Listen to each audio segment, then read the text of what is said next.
para a gente poder começar o nosso estudo hoje, né? Novamente, bom dia a todos e pedir para Priscila começar com a nossa leitura aí da nossa mensagem do Pastorino, por favor. Bom dia.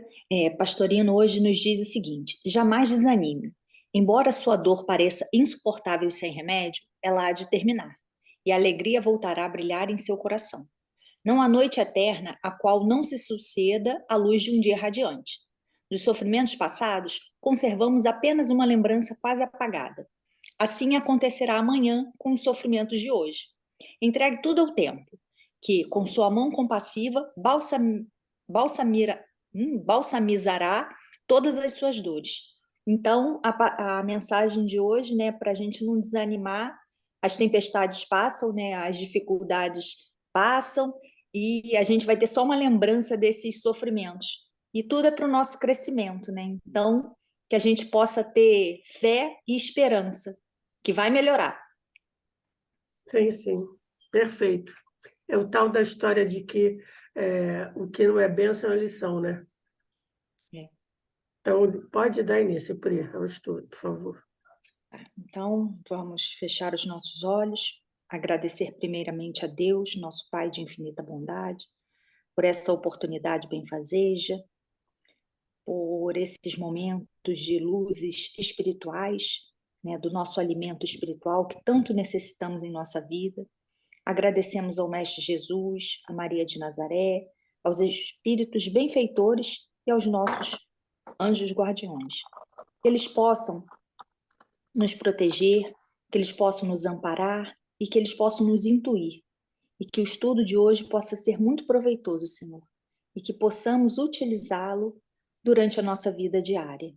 Senhor, vamos pedir que os médicos espirituais fluidifiquem as nossas águas, colocando o lenitivo necessário nas nossas águas, né, para que sirva, né, de lenitivo para o nosso corpo físico, espiritual e mental. Assim, Senhor, pedimos tua permissão para iniciarmos o evangelho de hoje. Que assim seja, graças a Deus. Graças a Deus. Graças a Deus. Mas, Quando você rezava, eu fui pegar minha água também, que eu tinha esquecido de pegar minha água. pode dar início, Pri, por favor. Então, deixa eu pegar aqui.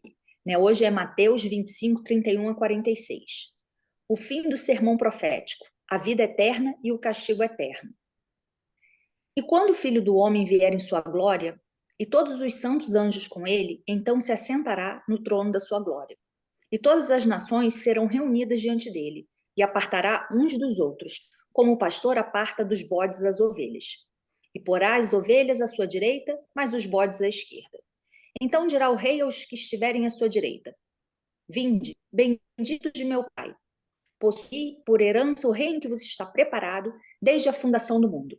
Porque tive fome e deste-me de comer. Tive sede e deste-me de beber. Era estrangeiro e hospedaste-me. Estava nu e vestistes-me. Adoeci e visitaste-me. Estive na prisão e foste ver-me. Então os justos lhe responderão dizendo: Senhor, quando te vimos com fome e te demos de comer, ou com sede e te demos de beber? E quando te vimos estrangeiro e te hospedamos, ou nu e te vestimos? E quando te vimos enfermo ou na prisão e fomos ver-te? E respondendo o rei lhes dirá: Em verdade vos digo, que quando o fizestes a um destes meus pequeninos irmãos, a mim o fizestes. Então dirá também aos que estiverem à sua esquerda: Apartai-vos de mim, malditos, para o fogo eterno, preparado para o diabo e seus anjos, porque tive fome e não me destes de comer. Tive sede e não me destes de beber. Sendo estrangeiro, não me recolhestes. Estando nu, não me vestistes. Enfermo e na prisão, não me visitastes. Então eles também lhes responderão, dizendo: Senhor, quando te vimos com fome, ou com sede, ou no estrangeiro, ou nu, ou enfermo, ou na prisão e não te servirmos? Então lhes responderá, dizendo: Em verdade vos digo que, quando a um destes pequeninos o não fizestes, não o fizestes a mim. E irão estes para o tormento eterno, mas os justos para a vida eterna. E aí, na pesquisa de hoje, mais uma vez, né, eu venho com Emmanuel, o livro é o Fonte Viva. E o capítulo é Atendamos ao Bem, em que ele faz referência, né, de Mateus 25:40. Em verdade vos digo que quantas vezes o fizestes a um destes meus irmãos mais pequeninos, a mim o fizestes. E aí o comentário de Emmanuel é o seguinte: não só pelas palavras que podem simbolizar folhas brilhantes sobre um tronco estéril, não só pelo ato de crer que, por vezes, não passa de êxtase inoperante, não só pelos títulos que, em muitas ocasiões, constituem possibilidades de acesso aos abusos, não só pelas afirmações de fé, porque, em muitos casos, as frases sonoras são gritos da alma vazia. Não nos esqueçamos do fazer. Esse fazer está entre aspas. A ligação com Cristo, a comunhão com a divina luz, não dependem do modo de interpretar as revelações do céu. Em todas as circunstâncias do seu apostolado de amor, Jesus procurou buscar a atenção das criaturas, não para a forma do pensamento religioso, mas para a bondade humana. A Boa Nova não prometia a paz da vida superior aos que calejassem os joelhos nas penitências incompreensíveis, aos que especulassem sobre a natureza de Deus, que discutissem as coisas do céu por antecipação, ou que simplesmente pregassem as verdades eternas, mas exaltou a posição sublime de todos os que disseminassem o amor em nome do Todo Misericordioso. Jesus não se comprometeu com os que combatessem em seu nome, com os que humilhassem os outros, a pretexto de glorificá-lo, ou com os que lhe oferecessem culto espetacular, em templos de ouro e pedra, mas sim afirmou que o menor gesto de bondade, dispensado em seu nome, será sempre considerado no alto, como oferenda de amor endereçada a ele próprio. Então, aqui, né, o Emmanuel veio chamando a atenção que não adianta só falar, né, Jesus, eu sigo Jesus, eu sou cristã, e não fazer nada, né? Que o que importa não é o que você fala, o que importa são as suas atitudes, né? Tanto que o título é Atendamos ao Bem. Então, Jesus não tinha religião. Tinha religião, tudo bem, ele era judeu, mas ele não estava pregando nenhuma religião. Ele estava pregando o amor incondicional. Em todos os exemplos, em tudo que ele fazia, ele exemplificava essa questão do amor, da bondade divina, do bem, né? Então, a gente não pode se esquecer do fazer e não do falar, porque falar não adianta, né? Fazer, o exemplo é que vai arrastando as pessoas, né? Porque aí fala assim, fulano faz isso, isso, isso, olha. Não fala, a pessoa fala, ela fala uma coisa e faz outra, não adianta nada. Então, a nossa comunhão com Jesus tem que ser essa, né? A nossa transformação moral e as nossas atitudes no bem. E aí tem até o capítulo, né, do livro do Evangelho, segundo o Espiritismo, que fora da caridade não há salvação. Né? Não é fora de Jesus, não é fora da igreja, não é ser espírita. Quando você desencarna e ninguém pergunta qual foi a sua religião. Não, o que importa é o bem que você fez, né? Porque fica lá na sua consciência. Então, até pensando na questão da sincronicidade da vida, tá? Ontem mesmo eu estava com uma amiga querida que ela não tem religião. E ela estava conversando comigo que um dos motivos dela não ter religião é que ela frequentava uma certa religião em que ela, lá dentro, via alguém muito dedicado que ela conhecia, se dedicava muito à religião em si, ao templo em si, ao rito e tudo mais, mas que na vida pessoal era uma pessoa que agia de forma totalmente contrária àquilo que era pregado pela religião. E aí eu coloquei para ela uma situação que eu vou colocar para vocês aqui. Porque, às vezes, isso sempre vai parecer uma hipocrisia, alguém que está dentro de uma religião, ajuda, mas não pratica a religião. Mas, às vezes, também me parece, né, conversando com ela, que eu tive esse insight, que, às vezes, a pessoa pode procurar a religião como uma forma de refúgio, refúgio para os problemas da vida, refúgio para N coisas. Ela ainda não está ainda numa situação saudável espiritualmente suficiente para começar a praticar aquela religião. No meu entendimento ali, no insight que eu tive, de repente ela procura a religião para curar alguma coisa em si. e talvez, conseguindo curar, talvez comece a entender melhor aquilo e praticar. Foi uma visão que eu tive, um insight que eu tive na hora, que eu acho que isso pode ser possível. Fala, Mercedes. Não, e é preciso a gente ficar atento também, porque a gente quer que as pessoas dentro do centro espírita, dentro da Igreja Católica, dentro de um templo protestante, que elas sejam perfeitas, e ninguém é perfeito.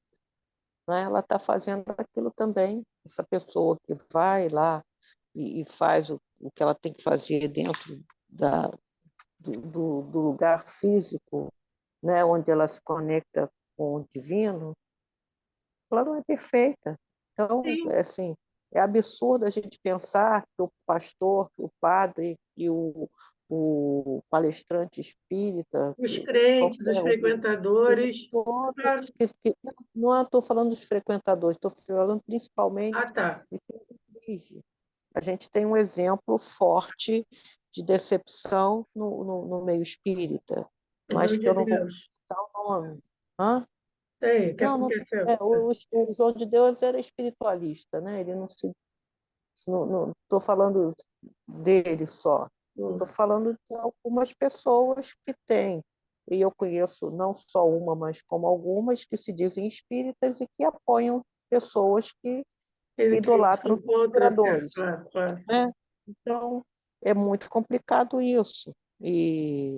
Mas a gente tem que entender que elas não são Deus, não são perfeitas, não são Jesus, né? E eu não sei se eu já posso falar agora, já pode falar? Eu já estou Claro que falando, pode, né? pelo amor de Ah, Deus. porque eu sempre me cobrei nisso, né?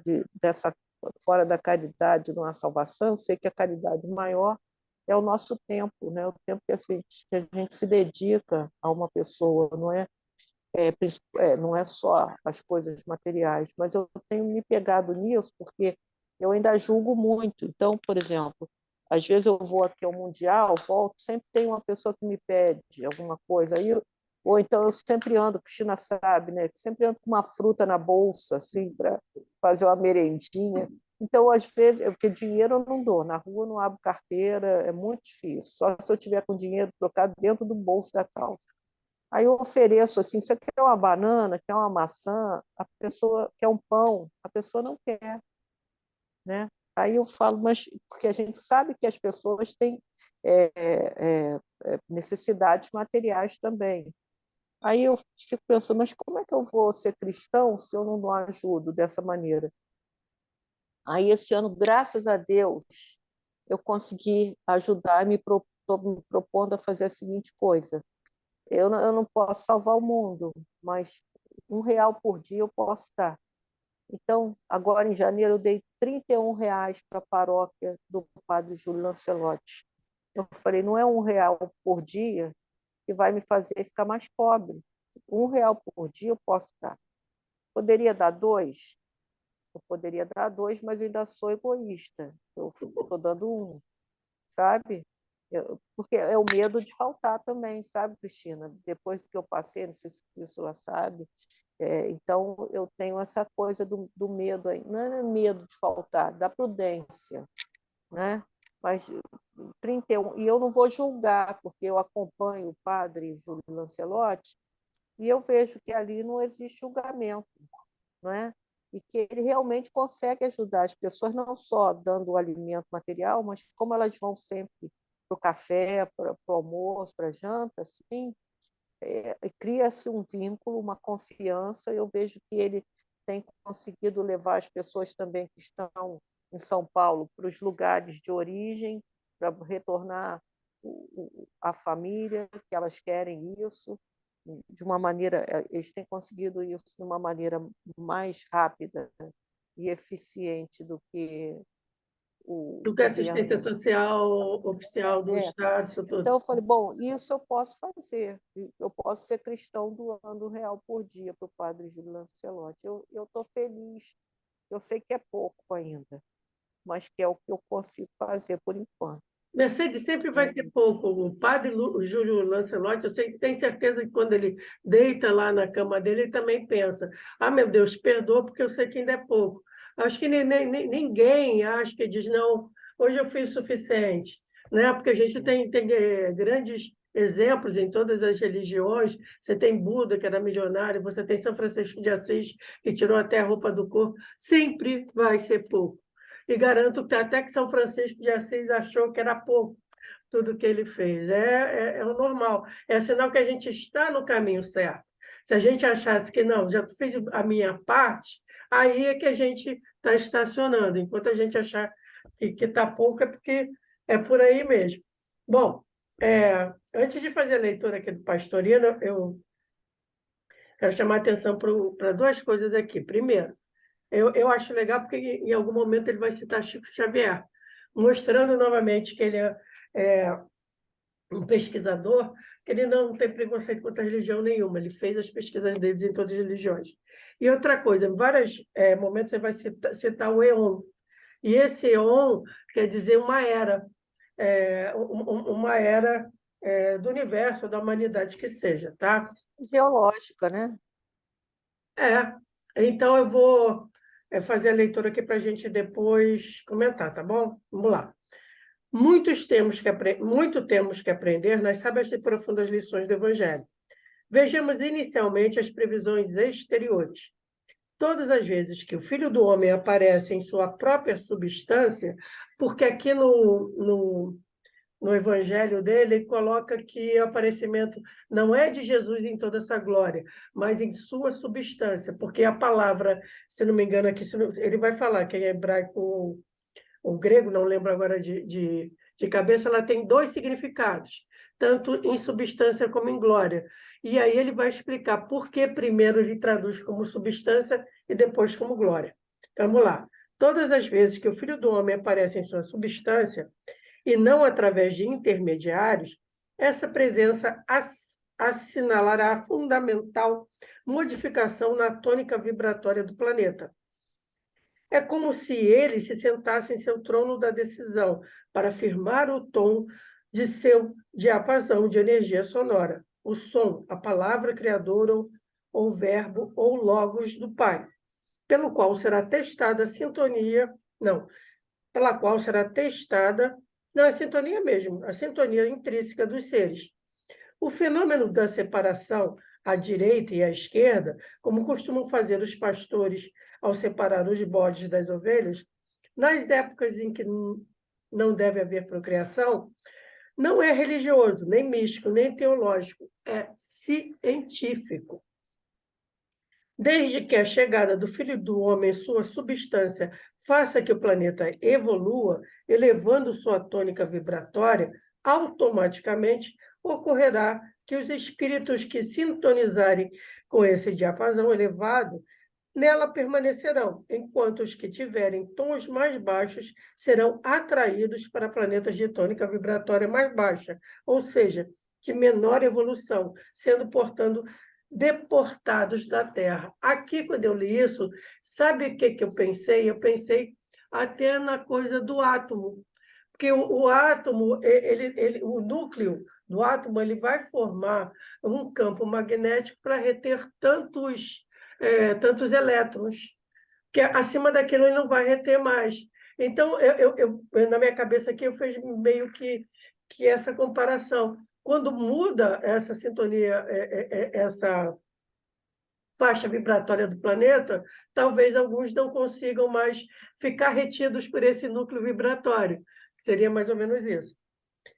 É importante lembrar isso, né? Porque é tudo dessa... A lei é única. Sim, Né? do universo, Não é uma lei do lei universo. só, é uma lei única Sim, para tanto tudo, né? essa do que une Fenômenos prótons... físicos, Sim, espirituais, sim, absolutamente isso. Deus é um grande físico, né? Perfeito. Aí ele vai citar aqui um provérbio, 2, 21, 22. Pois os justos habitarão a terra e os perfeitos permanecerão nela, mas os sem misericórdia serão suprimidos da terra e os perversos serão arrancados dela. E mais adiante, ele cita o provérbio 10, 30, o justo não será removido no Eon, mas o sem misericórdia não habitará a terra. Como vemos, o julgamento ou juízo no final do ciclo, ou separação dos bons e dos maus, será uma ação automaticamente científica, de acordo com a lei física das sintonias vibratórias intrínsecas de cada ser, não havendo, pois, nenhuma possibilidade de enganos, nem de privilégios, nem de valorizações por estar rotulado nesta ou naquela religião, com este ou aquele cargo. Grosseiramente, a Terra tem atualmente, ali ele está fazendo uma suposição, uma vibração de número 30, tal como grande parte, 2/3, segundo Zacarias 13:8, de seus moradores, ao elevar-se a vibração da Terra para o número 50, só conseguirão permanecer nela aqueles espíritos cuja vibração intrínseca seja de número 50, que são os que hoje se sentem tão mal neste ambiente de falsidades, ódios, guerras e violências. Se vocês se lembram, quantas pessoas, quando começou essa guerra na Ucrânia, não chegaram e disseram, gente, mas uma guerra, a gente está no século XXI, que absurdo. Para muita gente, que seriam essas que já têm um certo grau de elevação, é inconcebível se começar uma guerra no século XXI. O bem de falsidades, ódios, guerras, violência. E todos os que tiverem vibração número 30 serão automaticamente atraídos por outro planeta que também tenha vibração número 30. Exatamente isso ocorreu quando para a Terra vieram tantos espíritos ao ser vibratoriamente elevados seu planeta de origem, na constelação de Cocheiro, e aqui é a referência que ele faz ao Chico Xavier, que está no caminho da luz, da segunda edição, na página 27. Podemos dar outro exemplo. Suponhamos que o planeta seja um radioreceptor e o espírito uma estação transmissora. O planeta que esteja ligado na sintonia de 800 kHz atrairá dessa mesma sintonia, tal como o radioreceptor atrai as ondas da Rádio Ministério da Educação. Mas, se esse planeta muda sua agulha para a sintonia 1400 kHz, os espíritos de 800 não mais são ali recebidos. Só os que possuem a sintonia 1400 kHz o serão. No entanto, aqueles de 800 irão para outro planeta que tenha essa sintonia. Prosseguindo na interpretação do trecho quanto à parte externa, vemos que a grande chave determinante da sintonia é a misericórdia. Aqui ele coloca misericórdia com letra maiúscula, que tira de si para dar aos outros, ou seja, o amor em toda a extensão ampla de suas consequências. Como escreveu, ele cita o H. Holden, não é o saber, não é o ter, não é o falar, nem o fazer. O que vale é o ser. Achada conforme a sintonia dos justos e dos perfeitos, estes terão sua recompensa numa evolução menos atribulada de dores, porque isenta de ódios e violências, ao passo que os sem misericórdia continuarão alhures a série de encarnações de resgate, de purificação, de aprendizado. O fogo inextinguível do amor, que purifica e eleva. Isso é uma citação também que está na Bíblia, né? Muita gente hoje diz que Deus é amor, mas também é fogo purificador, como se ele fosse aquele Deus violento que puniria aqui os atos de algumas pessoas. Não.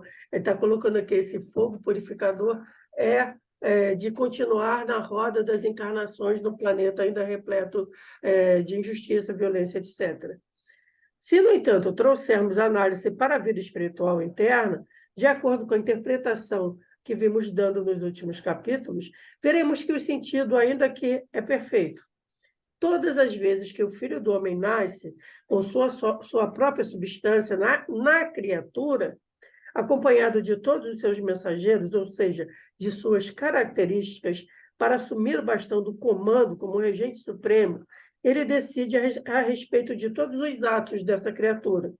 Quando o Filho do Homem assume o comando, ou seja, senta em seu trono de decisão, já o eu pequeno personalístico desapareceu, aniquilando-se em sua nulidade temporária. E o homem novo, já então Filho do Homem, é o senhor absoluto do terreno, Esse é o significado da expressão trono de decisão. E aqui a gente pode até colocar como exemplo também Francisco de Assis, que ali o Filho do Homem tomou a rédea total da existência dele, que ele passa a ser apenas misericórdia e caridade a vida inteira. O eu supremo passa a governar o eu menor e a decidir realmente por ele. O Cristo se substitui à personagem transitória. O Pai age através do Filho. Isso é uma referência a João 14:11. As obras que faço é o Pai que as faz. Uma vez estabelecido em seu trono de decisão na criatura, o Filho do Homem terá a tarefa precípua que não lhe é difícil de discernir os espíritos e o fará de acordo com rigorosa justiça por sua sintonia interna. O diapasão regulador será a bondade intrínseca que se exterioriza em favor dos menos aquinhoados, com esquecimento de si mesmo. Aqueles que sintonizarem serão acolhidos como irmãos, enquanto os dessintonizados serão afastados de seu círculo para indispensável catarse dos erros. Eu acho que aqui que ele está colocando o seguinte: quando o ser chega a esse momento em que esse eu supremo, esse filho do homem interno, toma, ou seria o seu Cristo interno, toma as rédeas da sua própria vida, anulando o eu personalístico, aí você vai passar a ter as suas relações, a sua eleição de relação com as pessoas, são as pessoas também que estarão sintonizadas nessa existência amorosa de caridade e misericórdia. Aí não valerão mais as relações carnais, consanguíneas ou de interesses. Serão sempre assim, as afinidades espirituais totais, né? Também terá que agir assim o Filho do Homem em relação a seus veículos de revestimento temporário. Se estes, aí ele vai falar de novo aquela questão dos corpos etéricos.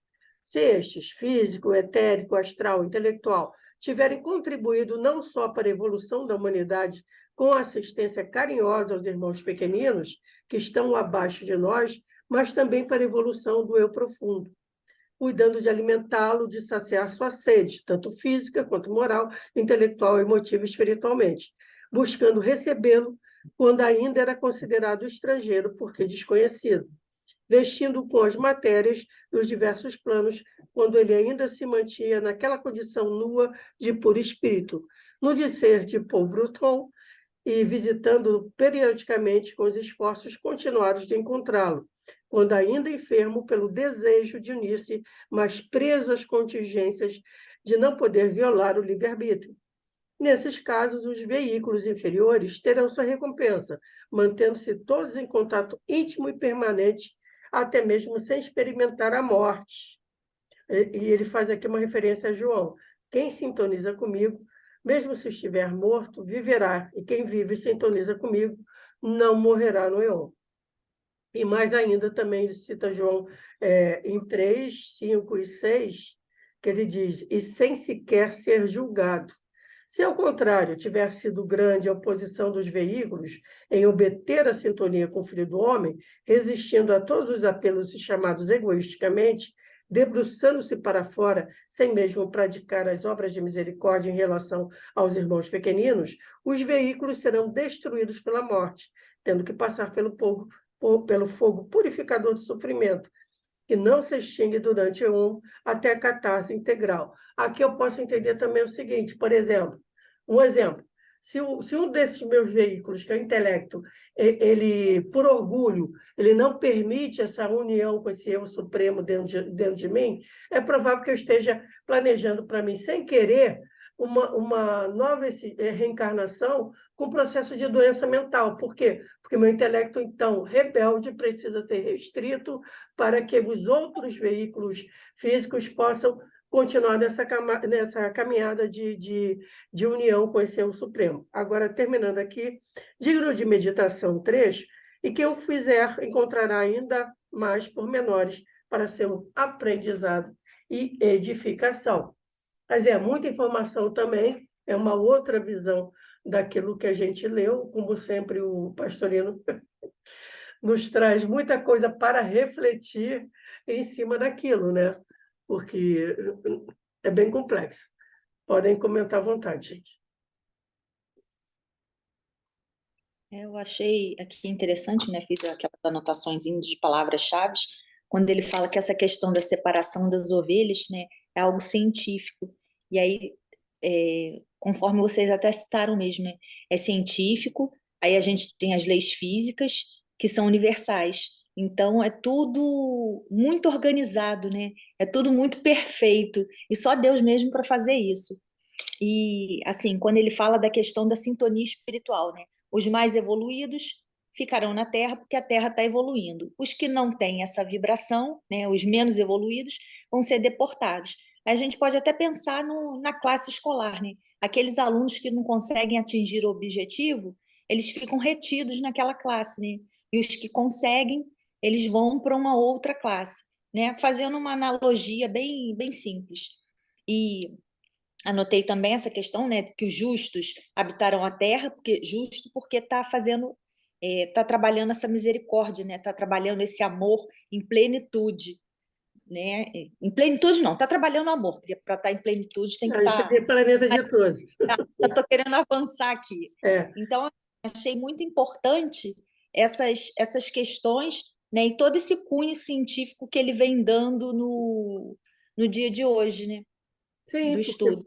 não vai ser uma punição, não vai ser um julgamento. É que ele coloca aqui, não é um julgamento, é uma coisa simplesmente científica. Aí eu vou É a voltar. Sim, aí eu vou voltar lá para. Lembra lá atrás, quando a gente comentava até sobre a pandemia, a coisa do juízo final? Vou desligar a câmera aqui que está dando problema, tá? Vai ficar só minha voz. Quando a gente falou a coisa da pandemia, que era a separação do joio e do trigo, mas não é uma coisa que alguém vem separar, você é joio e trigo. Não, mas cada um estava decidindo dentro do seu coração se agiria ou sentiria como joio ou como trigo. Isso, pós-pandemia, você vê esses avanços de extrema-direita, guerra estourando e tudo mais. Cada uma dessas coisas afeta as pessoas de modo a elas decidirem cotidianamente o que eu sou joio, eu sou trigo. E essa decisão vai fazendo com que a nossa psicosfera, a gente cria em torno de nós uma psicosfera com um tipo de vibração, que, como ele colocou aqui, o planeta como um grande radioreceptor, ele está mudando essa faixa vibratória. E quem está mudando junto com ele, está lá caminhando lá com aquela agulha do rádio antigo, lembra? Está indo e vai ficar no planeta. Agora, quem ficou para trás, ainda vibrando o ódio, a separação, o terror, a violência, o egoísmo, o orgulho, não está acompanhando. E aí, minha amiga, a gente pode até pensar em quantos desequilíbrios psicológicos, físicos, emocionais não eclodiram até durante a pandemia e permaneceram, quanta gente em desajuste. Eu não sei. Também não sei, não sei. Aí é puro chute meu, mas eu até gostaria de, depois eu até vou procurar um dado meu desse tipo, se não aumentou a quantidade de suicídios, de mais gente envolvida com drogas, mais gente procurando fugas de um já sofrimento espiritual. Inexplicável, né? Porque a gente também sabe que muita coisa que é de cunho espiritual, a medicina não alcança. Não há remédio que consiga curar, porque aquilo é de cunho espiritual. Então, é aquilo, não é o Deus, como o pessoal fala, é amor, mas é fogo purificador. Deus não vai mandar chama para ninguém, não vai vir cair fogo do céu nem nada. É simplesmente cada sintonia com a sua sintonia, cada um, ou como diria o pessoal, cada um no seu quadrado. E é escolha própria, ninguém empurrou, ninguém fez. Não vou dizer nem ninguém empurrou, porque a gente também sabe que a gente decide as nossas companhias espirituais por aquilo que a gente pensa e sente e procura, né? A gente procura tanto sintonizar com o bem, e a gente vai ter apoio para as boas decisões e para o tal do resistir às tentações que a gente reza no Pai Nosso, tanto quanto a gente pode chafurdar na lama espiritual, e aí também está sempre tendo oportunidade de chafurdar mais ainda. É sempre o maravilhoso, que eu digo sempre para todo mundo, Deus nos dá um presente que nem Ele tira, que é o chamado livre-arbítrio. É nossa escolha pessoal.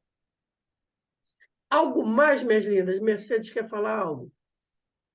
Então, Pri, se você não quiser falar mais nada, eu vou pedir, como a gente já está aqui com um pouco mais de 3 minutos, aí eu peço para você fazer a oração. Mas se quiser falar mais alguma coisa, sinta-se à vontade. Não, não, tá.